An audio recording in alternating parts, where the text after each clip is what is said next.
ایک وقت تھا کہ عورتیں سارا دن گھر کے کام کاج میں مصروف رہتی تھیں۔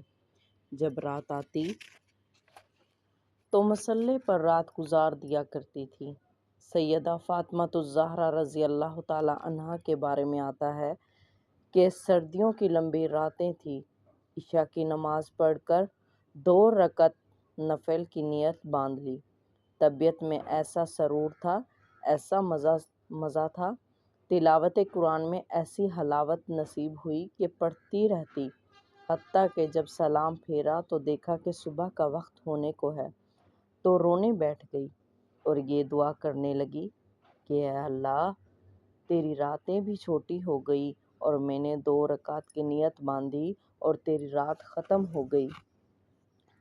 ایک وہ عورتیں تھیں جن کو راتوں کے چھوٹا ہونے کا شکوہ ہوا کرتا تھا۔ آج ہماری مائیں بہنیں، جن میں سے قسمت والیوں کو 5 وقت کی نماز پڑھنے کی توفیق نصیب ہوتی ہے،